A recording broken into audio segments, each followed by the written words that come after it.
It has been way too long since you've been able to say this phrase with a straight face. The entire AFC West is terrified of your Denver Broncos, but don't take my word for it, because in this video, we break down the Denver Broncos draft class and free agency moves with some of the top creators for the Raiders, Chargers, and Chiefs. Let's let it breathe. But feeling great about the draft, dude. The more I hear about Sean Payton's thought process behind it, the more hyped I am, and can't wait to break it down with all y'all. And just can we all dunk on the Chargers? What a horrible offseason. Let's hand it off to Jake. Go ahead, Ben. I need to hear this. This is where the realism. Are you like, what are you guys saying? That the Chargers had an abysmal offseason, and you can't just look at the draft. Like, you got to look at the entire picture. They went into the offseason with $90 million in cap space, the second most in the entire NFL. They lose Poona Ford, they lose Bosa, they lose Asante Samuel Jr., who had 3 picks his first ever playoff game as a rookie. He's not signed yet. Yeah, he just is visiting teams today, and not your team. Your all of your eggs are in the Khalil Mack basket. Both of your starting cornerbacks going into this season are no longer on the team, and you lost all of your Christian going to friggin' KC. You guys just picked up Fulton, right? Yep. And the fact that you have top tier players that you just let walk who get picked up by Buffalo and Kansas City right away is the biggest indictment on how bad that offseason was. You wanted Evan Ingram and you didn't get him. He visited you, watched film of Herbert. Talk that shit, big bro. Nobody wanted Evan Ingram. It is everybody wanted Evan Ingram, and you're going to see real Y'all quick. traded hands with Evan Ingram. Okay, here's the deal. It is the deepest running back class in NFL history, and you lost 4 defensive starters at first blush. You lost 4 defensive starters, and the deepest running back class. You take Hampton when all of your free agent money went to Najee Harris. It just doesn't make sense. Like a big chunk of it, and you went in with $90 million, and that's your big like bell of, hey guys, look what we did. We got Najee Harris, and then you get Omer and Hampton. That is duplicitous at best. And hold on. Say that word one more time. Duplicitous. Those guys duplicate what each other's doing. You don't give top tier free agent money to a running back and then in the deepest running back class in NFL history, you're talking like all the way down to Tootin. He's going to go off for the Jaguars. You could have had him in the 5th round, and to do that with Omer and Hampton, congrats. You just got Javonte Williams. It's one thing for Graf to get Ashton Genty, but so I'm majorly against that pick of Omer and Hampton. You have so many needs. You do not draft that. Throwing stones at Omarion Hampton when you drafted RJ Harvey is crazy work. We're about to see how that goes. So let me tell you something. You think that we literally wasted a lot of that money. Do you realize that after 90 mil, we have $26 million left in cap space, that we could literally sign anybody that just becomes every team's reject that could literally be an impactful player on our rosters? Congrats. You get everyone's reject. Because guess what? You know what I heard through the grapevine, Ben, and you're not going to like this, because here's the thing. You're getting Von Miller. Yeah. Yeah, we're going to get Von Miller, and he's going to scare the absolute shit out of him. Wait, I love him. Bosa for Von Miller? Dude, who's older? Because here's the thing. Why not? I've got 2 impactful mentors with Khalil Mack, who I know you hate seeing him play against the Raiders, and then having Von Miller play against the Broncos, and we've got 2 youngsters in Thule and Kyle Kennard that they're going to learn from to be scary assets in the future. You know what? You know what's crazy? Ben just made a really great case, and you know what? I'm going to take that A to an F+. I feel like Ben just he pled his case. He bars. Dude, it honestly was like auto draft, but not for your needs. You have to draft based on your needs. And like Mekhi Becton, dude, you put a lot into that. And truly, if everything works, your offensive line is terrifying. He has 2 surgically reconstructed knees and weighs 400 pounds right now. But what did we learn from the Philadelphia Eagles? He stayed healthy for 1 season and got his bag, and now he's not going to play again. Jets stand for JETS, just end the suffering. I believe in the Jets as well if I'm Mekhi Becton. That dude literally was a dog with Philadelphia. You don't think Harbaugh could get it? Why are we glossing over the Von Miller hype? Like, what did you watch Von Miller play football last year? It was bad. Watch your mouth, Darcy. But I love Von, but I don't want him now. Yeah. But Darcy, if you learn anything about what Jim Harbaugh's style of coaching is he will squeeze every ounce of football out of these players. And he does. There's nothing left to be squeezed. So, dude, I'm telling you, Squeeze. I'm not saying this like I like Graf the most of all of you guys. That's not even a close thing. But I'm telling you, the Chargers are going to finish last in our division. Clip this up, and yes, they will, dude. They will. You had a horrible offseason, and you got mollywopped to the worst team in the playoffs in the Texans. You literally got that orange crush Kool-Aid. I'm gonna need you to put it down right now. It's actually LaCroix, and it's delicious. Yeah. Real quick, Jake, I want you to get your get back right here, brother. We're gonna go to the Broncos. Right. To me, they had a really good draft. I think there was a few reaches though, Ben. I do, because I love Pat Bryant. I'm a major Pat Bryant guy, but I thought that you guys could have got him maybe a couple rounds later.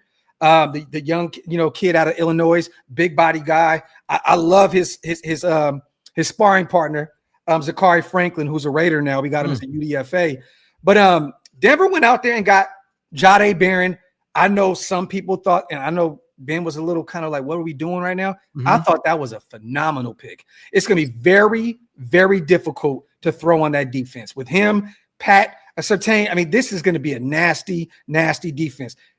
Darcy, I'm going to go against what you just said, little bro. RJ Harvey is one of the better running backs in this class. I know he went to what was it, Central Florida, I believe. Yeah, smaller school, but he is a stud. This kid is going to ball out for Denver. The thing is, they got to give him reps. All that, not allowing any of those guys to get going, they're going to have to give him the ball a ton to get him moving and shaking. Like I said, Pat Bryant, Savion Jones. This was a sneaky pickup out of LSU as well. You guys are adding to that defensive line. You go get an outside linebacker in Q Robinson out of Alabama. You get a punter there in Jeremy Crawshaw, which was funny, but hey, every team needs a punter, right? And tight end Caleb Lohner. Is it Lohner, I believe? Yeah. Yep. I thought this was a sneaky draft class. I love the Jahdae Barron, love RJ Harvey. I thought Pat Bryant is a great pickup for you, but I thought it was a little too early. I think you could have went another direction, but Q, Savion, there's some great picks here. How do you feel about this, Jay? I'm gonna give them, honestly, this is a B+ for me with the Denver Broncos. I just thought because there was a reach or two. I don't think Jahdae Barron was a reach at all, you guys. I mean, this dude's going to be a star at the NFL level, and I hate to say it because that was a kid that a lot of us in Raider Nation, if we decided to move back a few spots, we were all in on Jahdae Barron. This is a stud. RJ Harvey's going to be a baller. What do you think about this, Jay? How do you grade them, and how do you look at that whole class as a whole? Well, to really make Ben look at me sideways, I would grade it the same way that I would that they have on their logo. I would give it a D. But I'm not going to be that disrespectful because at the end of the day, I mean, yeah, we know. Anytime you leave with a punter, Jake, I can't give you an A. Yeah, pretty much. I can't do it. But no, I think B+ really is reasonable for me because of the fact of you doubled, if not tripled down on defense. I mean, on top of like the free agency with getting Drake Greenlaw and Talino Ufunga, you now add Jahdae Barron to this with Pat Surtain and with Riley Moss and another young corner that you have. So you triple down on it. And I think that's exactly what Sean Payton wanted to do and what he possessed in his time in New Orleans. He wanted a tougher defense. Same thing that Denver's going to get.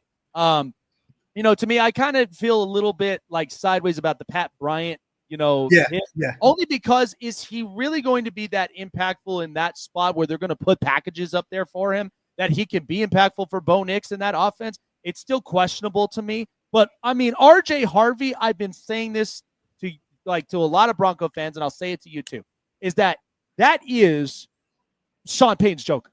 That is his Joker there. Because ultimately, you're going to start this thing off the same way that we tried to with our running game with power and with speed. So your power back with Audric Estime, and then you got that Joker right there with RJ Harvey.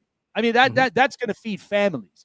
But the thing is I mean, double downing on edge rushers with both Savion Jones and with Q Robinson. I mean, they to match up with Nick Benito and the rest of them. I mean, your whole entire defensive front, you're not just working on that thing for just a year. You're working on that thing for the next 5 years. So that's going to be a scary, it gives me Orange Crush vibes. I like you guys. This is why we're friends, guys. Yeah, this is good.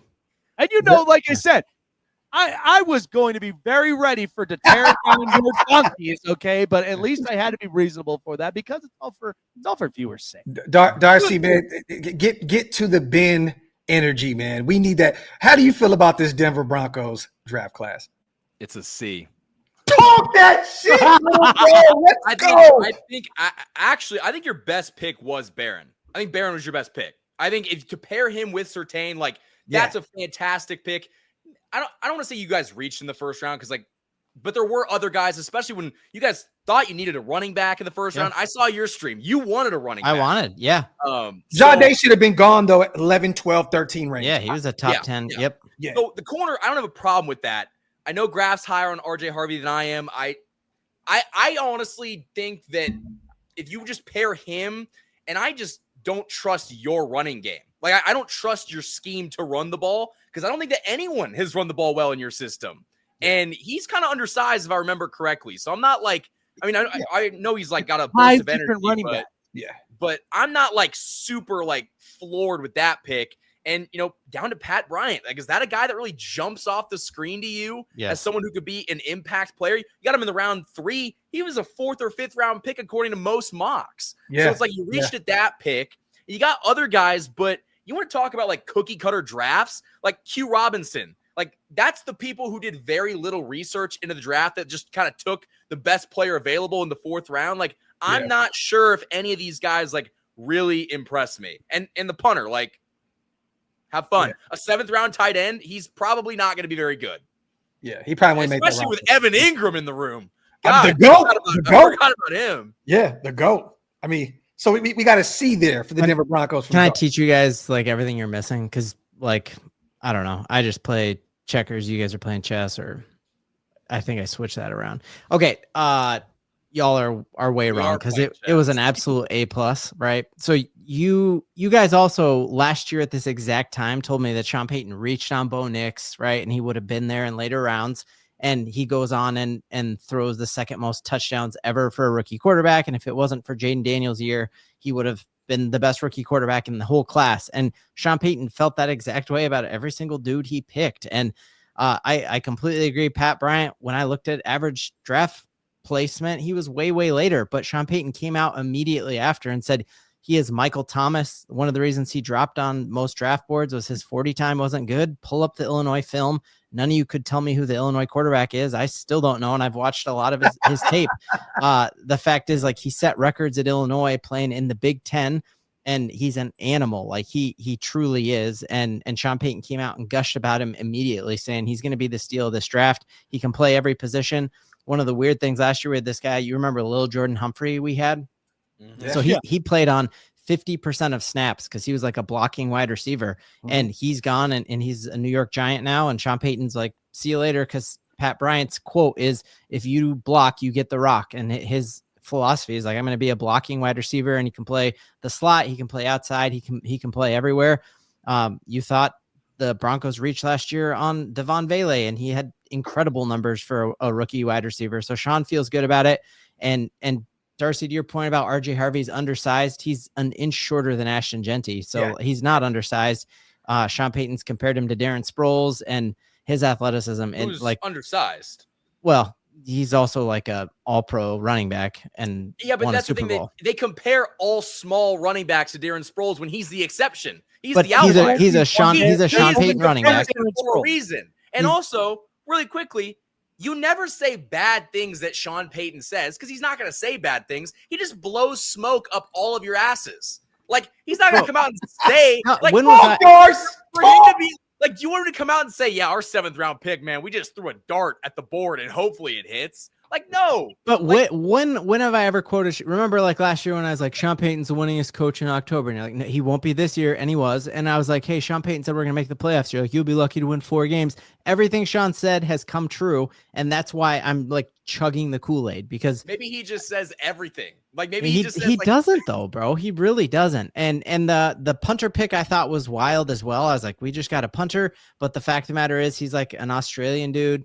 So he's like, that's not a knife. This is a knife. And if you look at his average at Florida, he would have been the 5th best punter. Exactly. He would have been the 5th best punter in the NFL this year. And that's, like the college field is much shorter because they don't go 3 and out as much, and the ball's moved around. So he's at altitude. He's going to just rocket it.